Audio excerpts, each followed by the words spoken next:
Indonesia Merdeka. A great nation is a nation that remembers the services of its heroes. This content contains important things about the history of Indonesia's national hero. Proklamasi. We, the Indonesian people, hereby declare the independence of Indonesia. Matters concerning the transfer of power and other matters shall be carried out in a careful manner and in the shortest possible time. Jakarta, 17 Augustus 1945. Seaman. Pada tahun 1945, dilaksanakan pemilihan Panglima Besar TKR, atau Tentara Keamanan Rakyat di Yogyakarta. Pada saat itu, terdapat dua kandidat, yakni Sudirman dan Urip Sumoharjo. Pada saat itu juga, Sudirman terpilih menjadi Panglima Besar Tentara Keamanan Rakyat, dan Urip Sumoharjo menjadi Kepala Staf. Meski belum dilantik secara resmi, Jenderal Sudirman sudah mengerahkan pasukannya untuk menyerang Inggris dan Belanda di Ambarawa.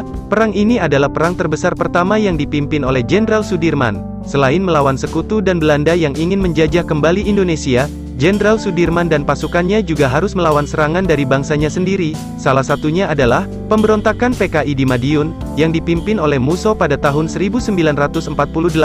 Berbagai perlawanan untuk mempertahankan kemerdekaan Indonesia dilalui oleh Jenderal Sudirman hingga ia menderita penyakit tuberkuliosis, atau TBC.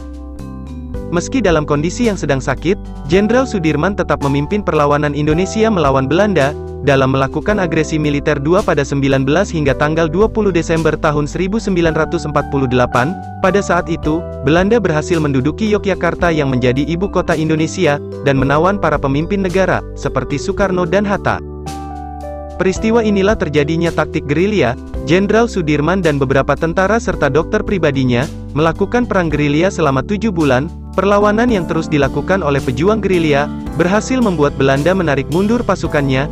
Dalam kondisi fisik yang sedang sakit, Jenderal Sudirman diangkat menjadi Panglima Besar TNI di Negara Baru Republik Indonesia Serikat, atau lebih dikenal RIS, pada tanggal 27 Desember tahun 1949, hingga akhirnya, Jenderal Sudirman meninggal dunia pada tanggal 29 Januari tahun 1950, tepat di usianya yang ke-34 tahun.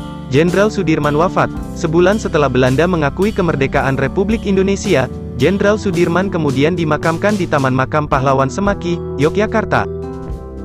Selain diangkat menjadi pahlawan nasional Indonesia, untuk mengenang jasa Jenderal Sudirman yang begitu banyak bagi bangsa, namanya juga diabadikan menjadi nama sebuah jalan, yaitu Jalan Jenderal Sudirman. Tak hanya itu, dibangun juga monumen serangan umum tanggal 1 Maret tahun 1949, yang berada di titik 0 km Malioboro. Bahkan, monumen Jenderal Sudirman juga banyak didirikan sebagai pengingat perjuangan Jenderal Sudirman dan pasukannya.